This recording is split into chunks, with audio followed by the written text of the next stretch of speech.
catch a glimpse of the beautiful view from my workspace. This is my favorite place in the library. Assalamu alaikum wa rahmatullahi wa barakatuh. How are you and yours? Welcome back to my channel and thanks for joining me here again. If you are yet to subscribe, you are wrong. Please right your wrong by clicking the subscribe button and give this video a massive thumbs up. Thank you and may Allah honor you as you do. Amen.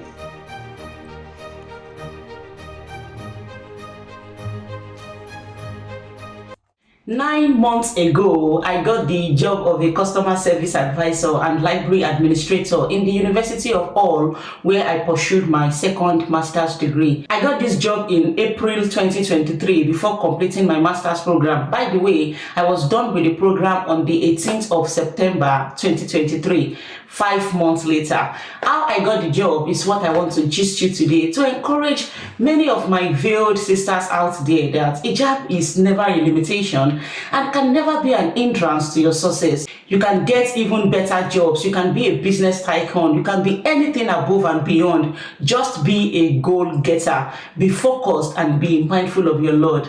I didn't get employed by my university because I was one of the brightest students. No, I know to sabi buku. Don't tell anybody. It was just by Allah's rahmah. If you have been following me before now, you can attest to the fact that it wasn't so rosy for me when I came into the country newly. I made a detailed video on my experience with job search. It was quite funny when I was narrating the experience, but it wasn't as funny when I had to experience some of those rejections. Like, I would send application through Indeed and other sites. Indeed, being like the middle person, kept sending me unfortunately.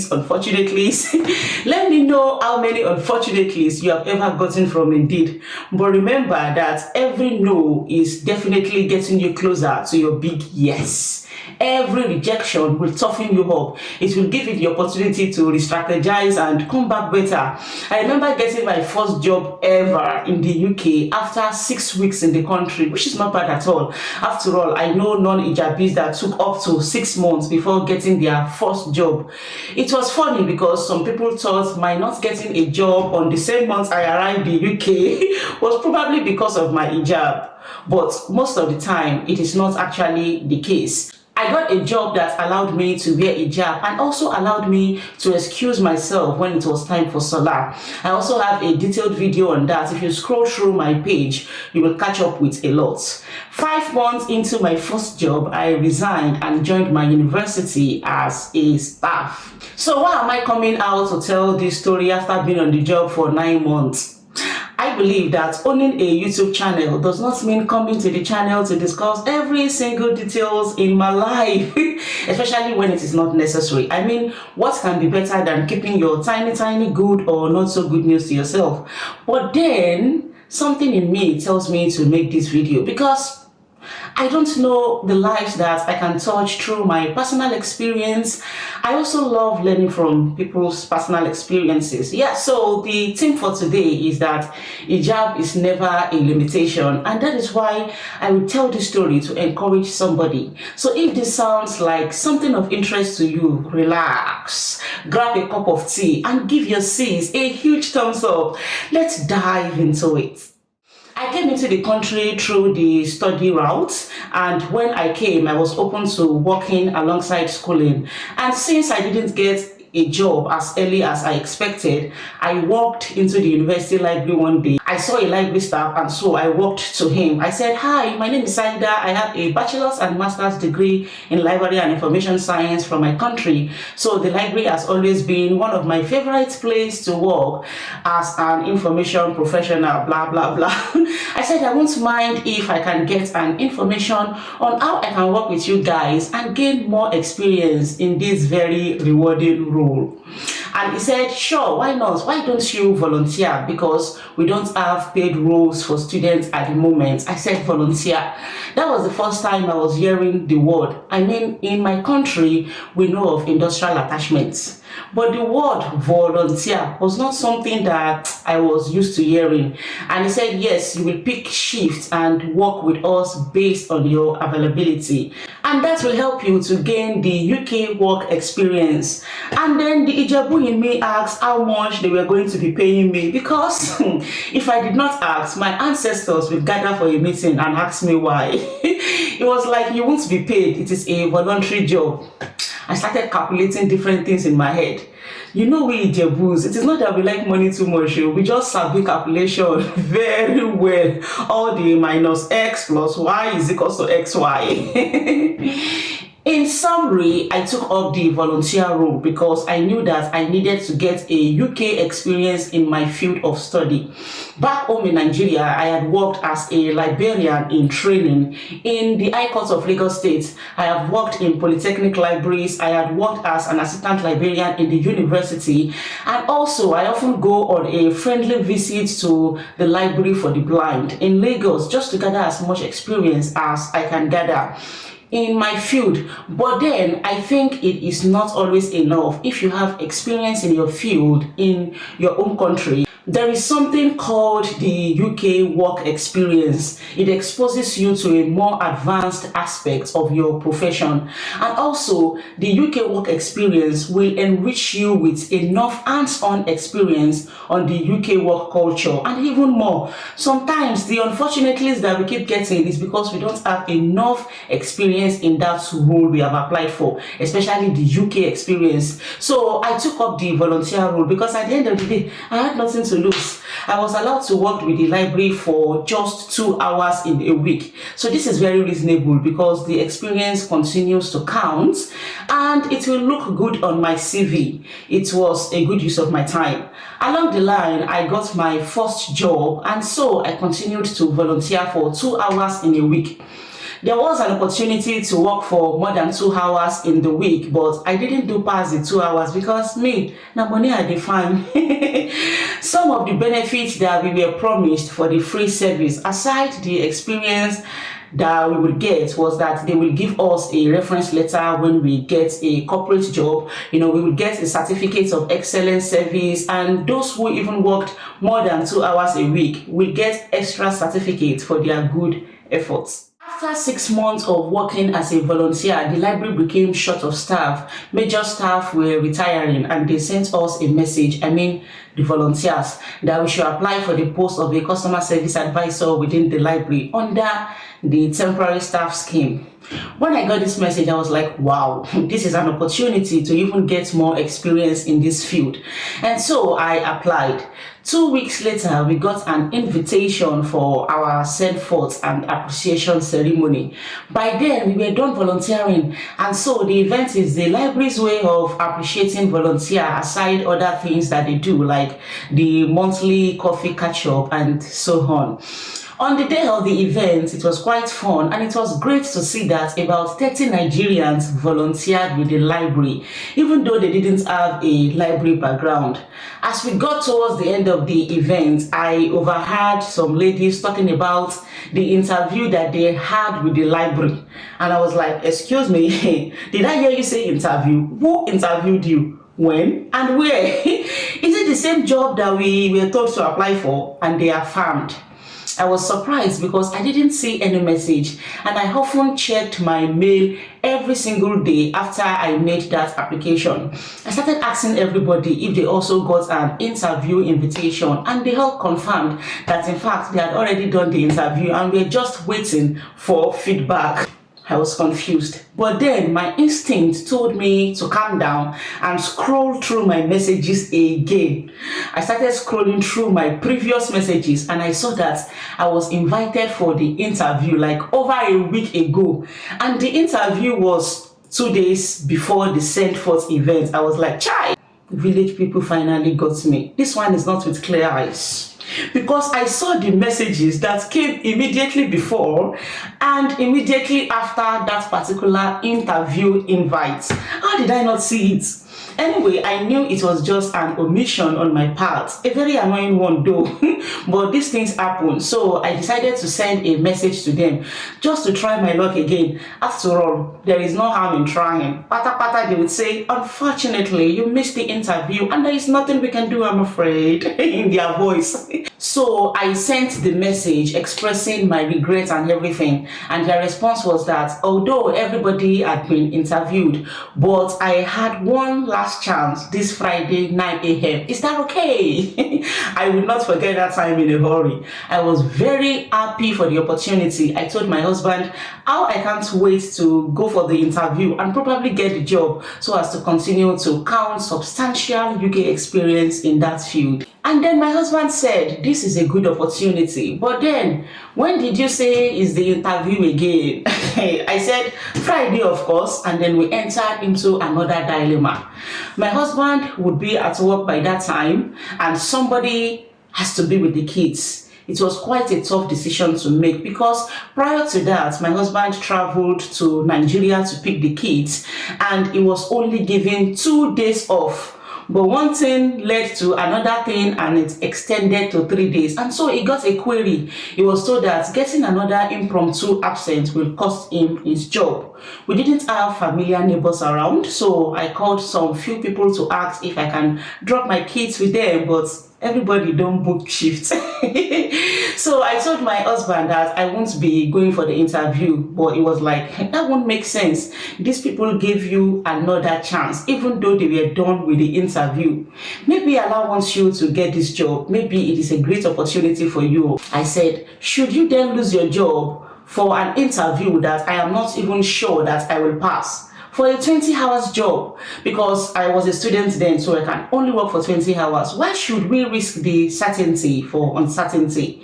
Guy, we get bukata and the bulk of it is on you. Fast forward to the day of the interview. I went for the interview as my husband suggested while he stayed at home with the kids, which was quite risky for his job, even though he called the office a day before to inform them. I did the interview, I did my best. I wasn't sure of what will happen exactly. And a week after the interview, I got a call from the library that I got the job. I was like, wow, alhamdulillah. That was the only way I could make my husband's sacrifice worth it. Don't let me forget to say my husband was invited to a panel at work and he had one last chance to defend his absence. Otherwise, he could be fired. But alhamdulillah, he passed and retained his job.